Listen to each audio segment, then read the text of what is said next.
Hi everyone, I'm David from ProWarm Underfloor Heating. We're on site today in a new build. We're going to be installing a multiple zone system. We're going to be showcasing two of our most popular installation methods. So we're going to be using our clip rail system, and we're going to be using our pipe staple system. The pipe that we're going to be fitting today is per al per, and it's all going to lead back to this manifold.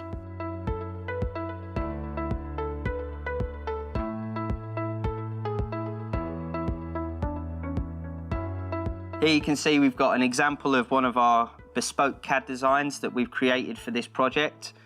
We've got a total of 5 thermostatic zones, so 1, 2, 3, 4, 5. Those zones are comprised of 9 circuits, each colour denoting a different coil of pipe. These little yellow tags indicate the lengths of the circuits, and what we're trying to achieve is each circuit less than 100 metres in length. Reason for that is it reduces the workload on the pump and facilitates a more even distribution of heat across each area that the circuit covers.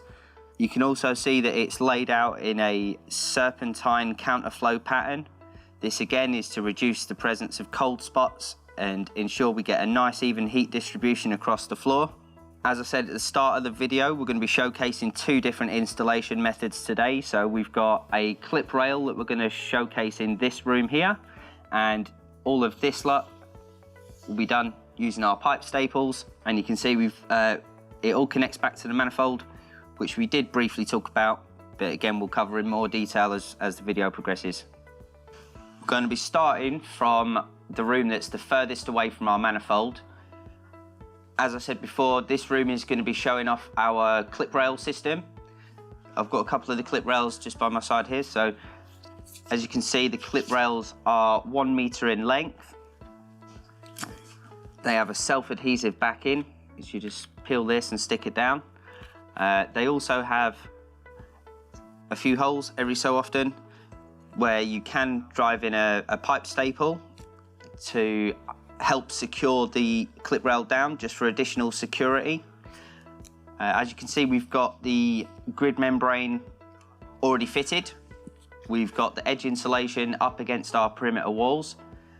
We've stapled that down as well, as we're going to be having a liquid screed and we don't want anything coming underneath there or getting to the insulation below and lifting it up. We're going to be positioning our first clip rail along this line. This is roughly 300 mil away from the wall. The reason for that is it's a nice clear line to follow on the grid membrane, and it's also going to give us enough space so that once the clip rail's installed, we can get the bends on the pipework. So the actual clip rails themselves will interlock.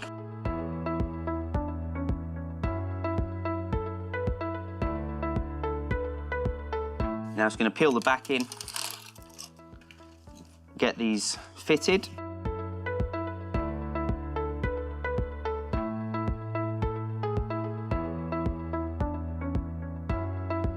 You want to ensure that your clip rails stay parallel and straight, as your pipe will follow this pattern, and you want to position the clip rail at roughly 600 to 700 mil intervals.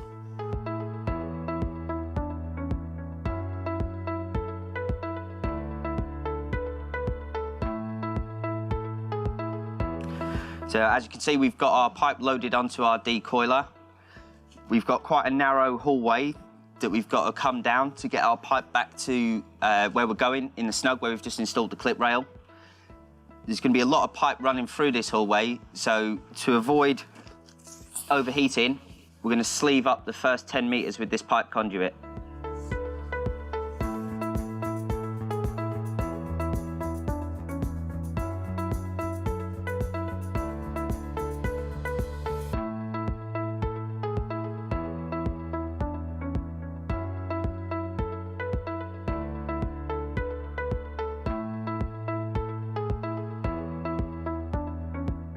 So we're using a per al per pipe.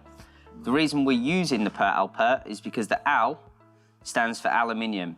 This gives the pipe a rigid inner core, which is a reliable oxygen barrier, and once you bend it, it retains its shape. If you use a pipe that doesn't have the aluminium core, you bend it, and it just springs back.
So we've now completed the installation in the snug using the clip rail. We're now moving on to the bedroom and the bathroom. We're going to be using the staple system for this and for the rest of the project. For that, we've got one of these 40mm clips here. These come collated, and the reason for this is so that they can be loaded into staple gun. So they sit on this little rail here, and this will save you a lot of labour, because as you can see, we've got a lot of pipe to go down. Literally hundreds of staples will be going into this floor. You don't want to be putting them in one by one. Ideally, you would use a staple gun.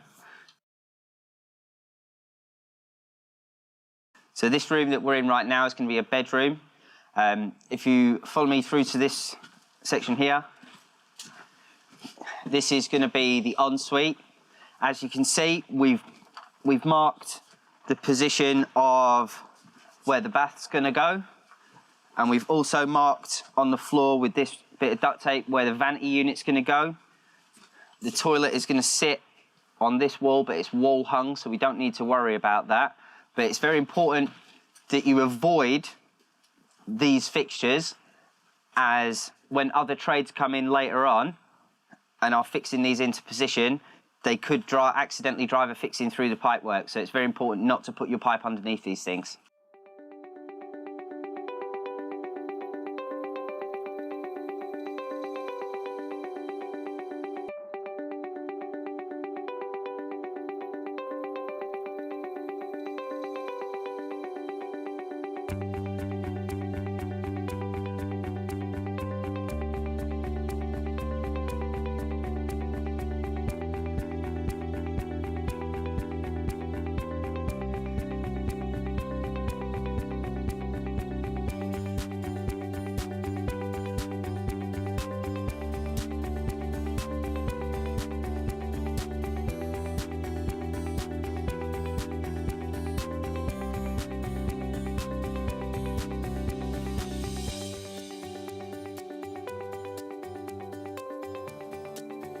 We've finished laying our pipework now.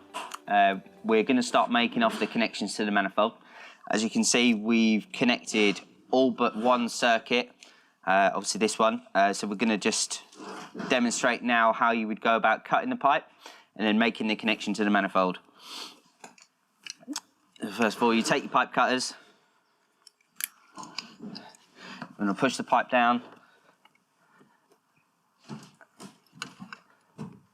And then you want to cut it just about there.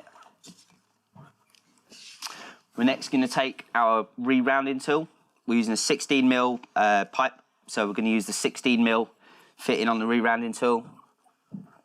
Push that in there.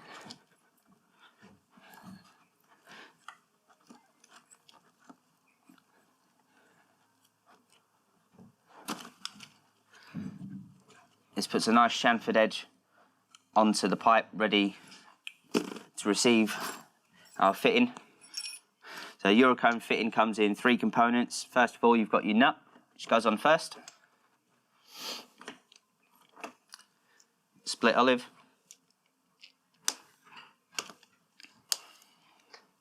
And then the insert, which essentially is an adapter to 16mm to 3/4 for the thread on the manifold.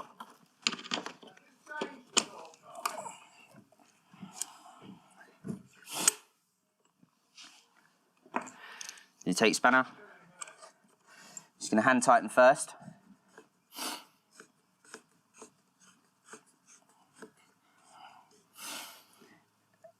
And once you can't go anymore, so you get your spanner on there, I'm going to just tighten up the rest of the way.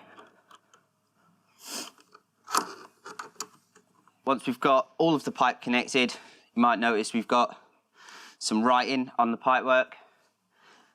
This is obviously deliberate, so we know that which circuits correspond to which of the zones on the system. So this one is labelled as the study. So this is important because later on, when we come to do the wiring and fit the wiring centre, we'll need to know which of these actuators that we would fit to the bottom row of the manifold correspond to which zones. So essentially these are just like a motorised valve that correspond to the thermostats. So when the thermostat for this room calls for heat, this head will open that valve and flow can then go around that circuit. We're now going to fit our ball valves. These are the next part of the manifold assembly. It comes in 2 parts. We've got a 1-inch female connection here. And the first part of the ball valve fitting has a 1-inch male that's going to screw into there. So I'm just going to put that in. Again, we're just going to be hand tight at first and crank down with the spanner after.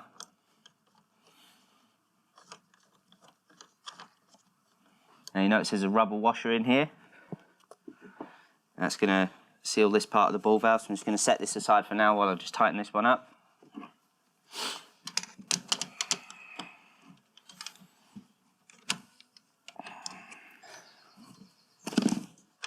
It's now nice and snug. We're going to put our rubber washer back in here.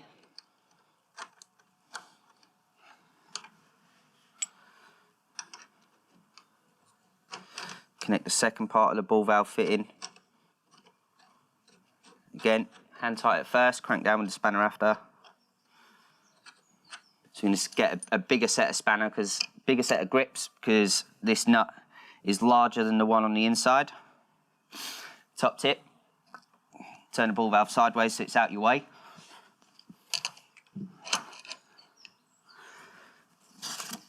Now we're going to want to keep some tension on this fitting that we've already secured into the manifold.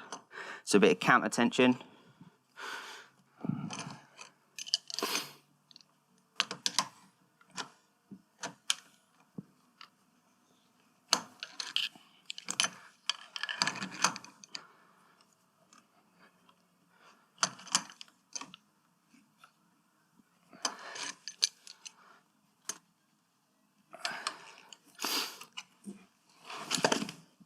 And that's now on there nice and tight.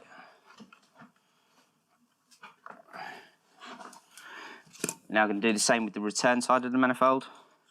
Again, it's in 2 pieces. Set our rubber washer aside for now. Again, I'm going to open our ball valve so it's going to be out of the way later when we tighten this down.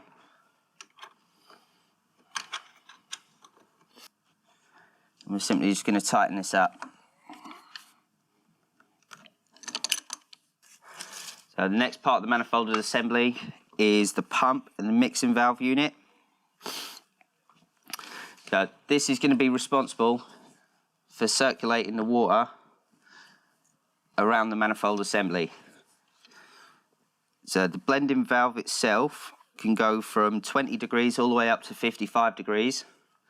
A typical system will run, if it's running efficiently, anywhere between 35 and 45, depending on obviously your house's insulation standards and what you can get away with.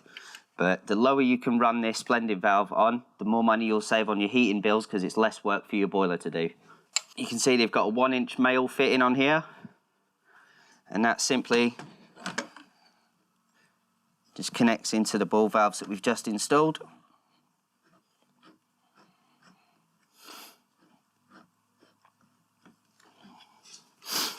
What I did forget to show you was the rubber washer on the pump.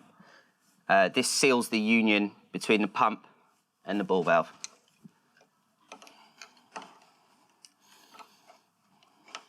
Again, just turn your ball valve so they're not in your way so you can get easy access to your fittings. I'm simply just going to carry on tightening this down until we've got a good secure connection. You notice I tighten the top a bit, then the bottom a bit. Now I'm going to come back to the top. Do it this way. You're a lot less likely to distort this rubber washer as you're applying even pressure as you're tightening up. So we've now got our hose lock fittings attached to the fill and drain valves on this manifold. The fill and drain valves are integral, they're part of the manifold. Some other manifolds might have them external, ours are integral. We've got these connected on. Before we start filling the system up and getting ready to pressure test, we're going to fit some optional but highly recommended upgrades to the manifold. We're going to fit an automatic air vent to the top, and we're going to fit a pressure gauge to the bottom. So now these are, as standard, the manifold comes with a manual vent valve. Simple 1/2-inch connection, you just undo that and replace like for like. So we're going to start with the top section of the manifold. We're going to undo this.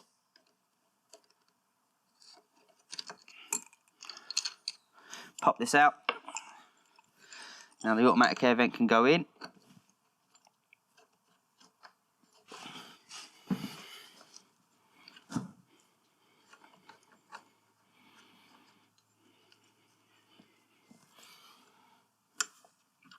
Fit our pressure gauge. You see the little rubber O-ring, just make sure that's set there on there nice and straight.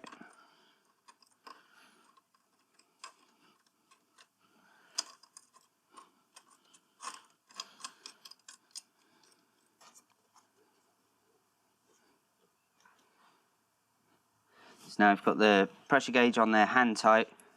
You can now nip up this nut at the top.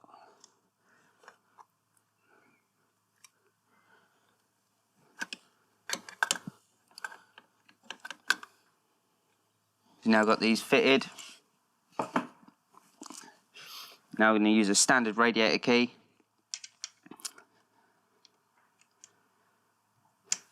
We're going to, in a minute, we're going to open this up so that the water can come in through our hose pipe here on the fill side. Before we do, we're going to remove all of our dust shrouds that are on the flow meters. And set them aside for now.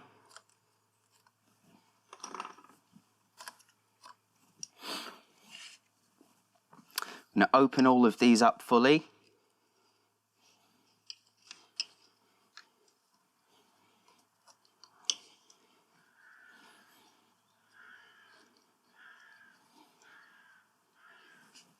I'm going to tighten all of these down on the return side.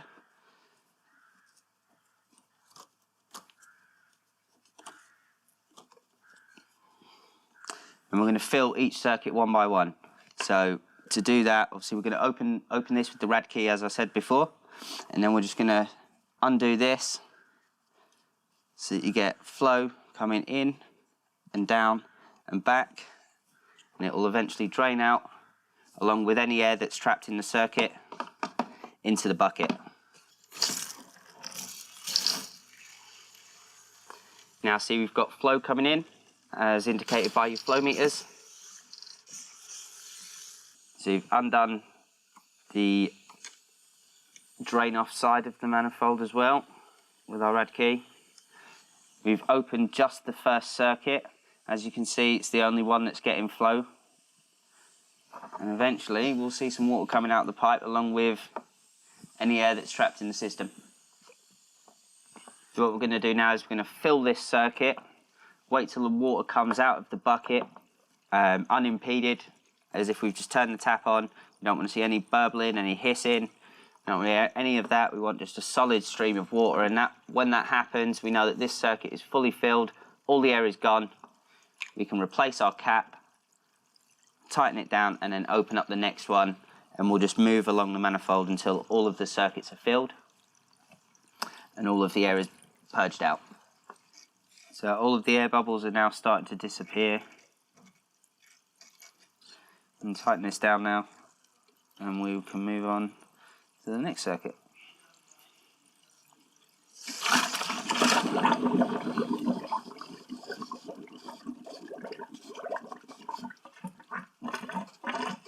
So we've got all of our system filled up.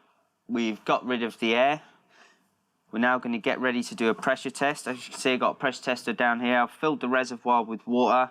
I've attached my pressure tester adapter to the drain off point. I've completely closed off the fill side, so we're only able to get anything into the manifold, namely pressure, from this point here.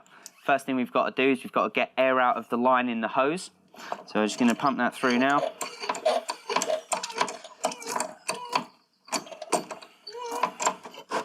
And lock that off, so now this line's full. I'm going to attach it onto our adapter.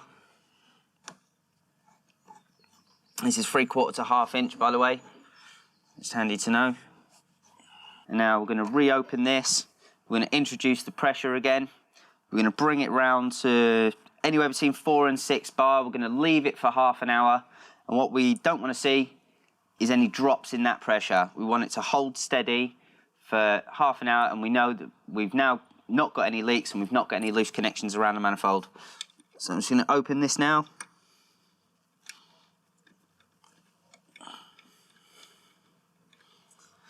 And we can start letting the pressure in.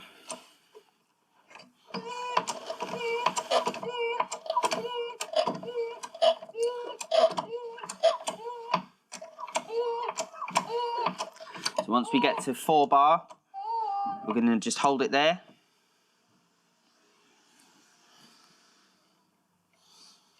And we're going to lock this off. See you in half an hour. So it's been half an hour. The pressure gauge is holding steady at around 4 bar.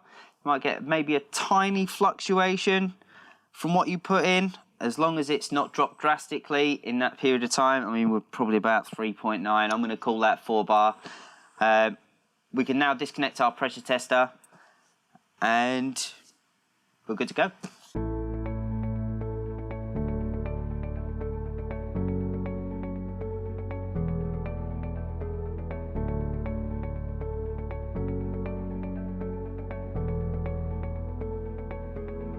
So with the pipe connected, pipe filled with water, manifold under pressure, that completes the installation of the ProWarm multiple zone water system. For more information about any of our products, both electric and wet underfloor heating, visit ProWarm.com.